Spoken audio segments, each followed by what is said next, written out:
ነበር የነበረው እና እኮ ተወልዶ ያዚህ ወላደ ነው እና በጣም ያው በየቀኑ የደቀቀ ነው ስማጥላት እንደው በዚህ ልክ ሰው ካወቀ በኋላ ምን አዘገየው የሚል እንጂ በጣም ከባድ ነው። የማስተኛ ካለው ወስማንት ነበር የማው ነበር በኮሎኔል ሟባ ነበር የሚመራው።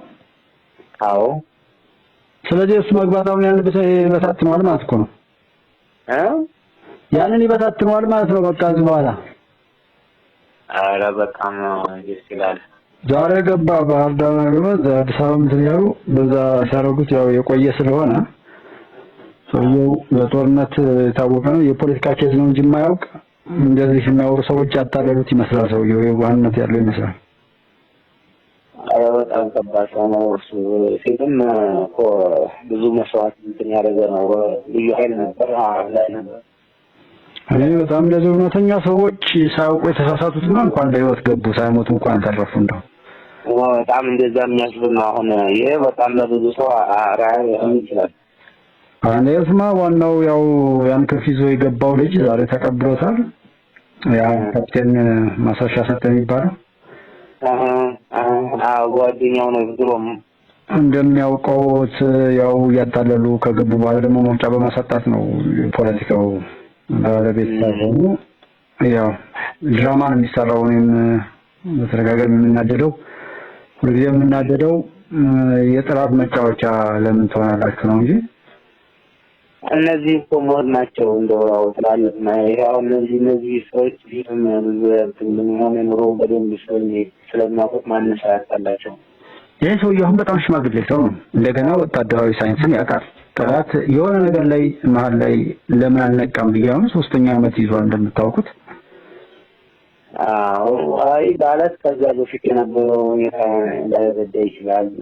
ከፍ ብሎ ይጀም ያሰላስላል። እርግጥ የተማረ ሰው ከገባ በኋላ አሁን ሰው ትምህርት ቤት ሲዘጋ ልማት ሲወድም እንደገና ያው እጅ መቁረጥ ሚስማር መምታት ለማች የሚታዩ ነገሮችን ትምህርት ቤት መውደምን ይታወቃል። ገበሬውን ማሰቃየት ይታወቃል እኮ እስከ ተወሰነ ጊዜ ድረስ ቢናያልማው ከዛሬ አመት በፊት ነው ራሱ እነዚህኞቹ ጋር የተለየው ለብቻው ነው ነበር። ከየትኞቹ እኔ ወዳኖችና ወዳኖች ጋር ተለይቷል። ሀሳብ አይገናኝም። አንኮ ከፈለጉ አንድ እንኳን ቢሆኑ ማለት ነው ጠላት እኮ የሚያደርገው አንድ እንኳን ቢሆኑ ጥርጣሬ ይፈጥርና አንዱ እርስ በርስ ያደረግላቸዋል። በቃ ፈልገው እኮ የሚያጠፉት ታጠፉ በኋላ የኛን ደትም እኮ እሱ ነው የሚያጠፉትን ጥፋት ካጠፉ በኋላ የሚያርፉበት ወይ ወደ ስኬት የሚደርሱ ከሆነ እርሳቸው ያገለግሏቸዋል። እንደዛ አድርገው ነው የሰሯቸው እኮ ብዙዎቹ አንዲ ያጋጠፋቸው ወደዛ አቅጣጫ ሲዋቸውና ሀሳብ ሲያቀርቡ ወዲያው ተጠበረባቸዋል። ወዲያው ይመታቸዋል። አዎ በቃ ያኮ ነው ሲሆን የኖረው። አሁንም ድረስ እኔ ድራማ እንደው አይቀየርም ወይ የኛ መደናገር እንደሚያውቁት ነው። ይሄንን አሁን ተራሱ ፈልገው ነበር ግን በጣም ብዙ ህዝብ ስላለው ናጃው ጦር ብዙ ስላለው አልፈለጉም። በአካል ይናገራል ይሳደባል አይነብሩም ነበር። ኮሎኔል ሟባ ያን ያህል እንትን አለው ብዙ ወዳጅ አለው ማለት ነው። አረ በስንት እስከ 7-8 ወረዳ ያሳደለ ስቴጅ ያያው ድረስ አይ ዛሬ በጣም ተናደው እኮ መግለጫም እያወጡ ነው። እሱ እንደዚህ ሲያመጣቸው ነው እንደቃ እሱ ራሱ ይጨርሳቸው። አሁን አዙሮ ወደ እነሱ ከዞረ ከመንግስት ጋር ሆኖ ምንም ያለምንም ጥርጥር በቃ እሱን ነው የሚያደርገው። በቃ በነበረው ኮድ ላይ ገብቶ ሁሉ ነገር ይጨርሳል ማለት እኮ ነው። በጣም ደስ ይላል። ይሄ ማስራሻይ ነው። አይ እውነቱን ካወቀና ይሄንን ደሙን ራሱን ያገለገለውን ህዝብ መካዱንና ጥፋቱን ለማካካስም ከዚህ በፊታ ውል ከሌለው ጨዋታ ውስጥ ህዝቡን ነፃ በማውጣት ስራ መስራት ይኖርበታል። ጥሩ ነው የሚሆነው። አሁን እሱ መስራሻል እሱ ገባ ማለት ከባድ ነው። እሱ ገባ ዛሬ እንግዲህ ኮሎኔል ሟባ ጫጫታው በርክቷል። በእነዚህ ደግሞ የሚነግዱ ተቋጆች በጣም ከባድ ነው። እንደውኛ አስተንተን ነበር። ኧረ እንኳን ገባ እንኳን ተረፈ። መርሳት እንዴት ነው ዛሬ ያለው ለወጣን አስተንተን ነበር። እንደዚህ በሙሉ በሃይማኖት በሙሉ እንደዚህ ተዋበት እሱ እንኳን እንደዚህ ነው ምን እያልን በጣም ነበር ያለው። ጥሩ ነው። እሱ ገባ በፕሌን ነው በሄሊኮፕተር ሊያደርገው ብቻ አዲስ አበባ አስገብተውታል ብለውኛል። ባህር ዳር ከገባ በኋላ ከዛ በኋላ በፕሌን ወስደውታል መሰለኝ። እንግዲህ ምንም እሱ አሁን ብዙ ሰው ነው የሚለው ራሱ እሱ ዋናው ሲዝ ያብደት ያጥሪ ምናምን አማጭ ነው በጣም የተወጣው አይነት ስላምን ነው ነው የሚል ሁሉም ይገሏቸዋል። ሌላው እኮ አሁን እንደዛ አይነቱን በጥርጣሬ ከኛ ተርፍ ነው ወይ በሚል ሊመቷቸው ስለሚችሉ እኔ እንኳን ራሱ ፈጣሪ ነው በቸርነቱ አስተሳሰለው ነው የሚሄዱት። እንደገና ኃይል ነው ኃይል ነው ለሱም ለራሱ ልዩ ቦታ ሰጥቷል። ሱልጣን ጥሩ አርባሽት ብዙ መስዋዕት የከፈለ ሰው ነው። በተለይ አስልቶ አርጋው በጅንታ ከዛም በፊት ተወርቷል። ዛሬ በቃ ገብቷል። እሱ እንግዲህ አሁን እንደውም የሚለው እዚህ ላይ ያገኘሁት የአፋድ ምክትል ዋና አዛዥ ከነሙሉ ሰራዊታቸው ገብቷል ተብሏል። የአማራ ፋኖ ህዝባዊ ድርጅት አፋድ ወታደራዊ ምክትል ዋና አዛዥ ወሎ ጠቅላይ ግዛት እዝ ዋና አዛዥ ኮሎኔል ፈንታው ሙሀቤ ከአማራ ክልል መንግስት የቀረበላቸውን ሰላም ጥሪ በመቀበል ከነሙሉ ሰራዊታቸው ዛሬው ዕለት መግባታቸው መንግስት አረጋግጧል። ኮሎኔል ፈንታው ሙሀቤ ሰላም ጥሪውን የተቀበሉት በአፍሪካ ህብረትና በምስራቅ አፍሪካ የልማት በይነ መንግስታት ኢጋድ አደራዳሪነት በአፋድና በመንግስት መካከል ሲካሄድ የቆየ የሰላም ንግግር ውጤታማ በሆነ መንገድ መጠናቀቁን ተከትሎ ነው ተብሏል።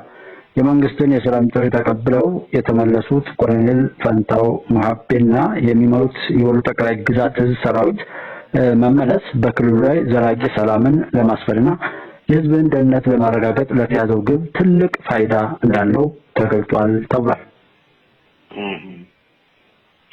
በጣም ደስ የሚል ነገር ነው። የዛሬው ልዩ ነው። በቃ ሌሎችም አይቀሩም። በቃ ቦታ ላይ ይወስ እንደሚባለው ነው የሚመስለው እንጂ የቺዋ እስከንደር ነው ሰራ አይታወቅም። እስከንደርማ መጀመሪያም ከዛ ተከትሎ ሁሉ ውጭ በምናምን ብዙ ጣጣ ያለው ስለሆነ እሱን ለዘመነ እና መሰል የሆኑ ሰዎች እኮ ያው ወያኔ በሏቸው ወይም ሻቢያ በሏቸውና እነሱ ነው ራሳቸው ይጠፋሉ። ህዝቡ በዚህ ልክ እየነቃሁን እየሾለከባቸው አይደለም እንዴት ያስቆሙታል? አንዴ እሳቸው እነዚህ ጋር ቋብሮ በጣም ከነዚህ በጣም መቁበት ነበር እና አሰልጣኛቸው ነው የነበረው እሱ ኮሎኔል ሙሀባ ነው እንደዛ የሚመኩበት መሰረት። አዎ የኮንሰንት ምንዎች ይችላሉ ለለጁ ይሄም ጋዜጠኛ ነው። ይሄም በየመንደሩ ዟል የሚሰራ ነበር። የጎጃም ቢሆን እሱ እኮ በፕሮፌሽን መጀመሪያ መሰረቱ እሱ እና ስልጠናም ይሰጥ ነበር እሱ። የሚገርም ነው። በጣም ትልቅ ሰው ነው። እነሱ የሚያጡት እንኳን ተረፉ ነው። አሁን በዚህ ላይ የተሸወዱ ልጆች በጣም ብዙ ሰው ይተርፋሉ ብዬምረው እዛንም ማን ይሄ ጀነራል ተፈራ ማሙ የሚባለው ነው ቀጥታ የሻቢያ ተላላኪ መሆኑን አረጋግጧል። እነዚህኞቹ ሌሎችም ዘመንም ሆነ ሌሎቹ እዛ ቦታ ላይ ሆነው ከዋት ጋር ጥምዶ ፈጥረናል ከሸኔ ጋር ብለዋል።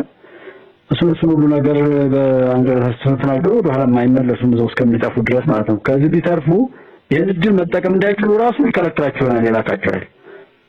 ይሄን ደግሞ ካልተጠቀሙ መጨረሻ ላይ ራሱ ይገላቸዋል። ያ ይገዛቸው ኃይል ማለት ነው።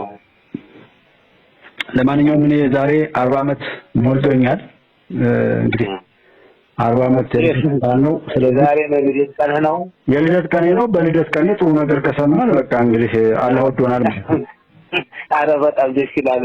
እንኳን አብዲ መልካም ልደት ይላል ብለናል። እንግዲህ እንኳን ያደረሰው እንኳን ቆያችሁ እንኳን አብራችሁ ሆናችሁ ነውና በጣም ደስ የሚል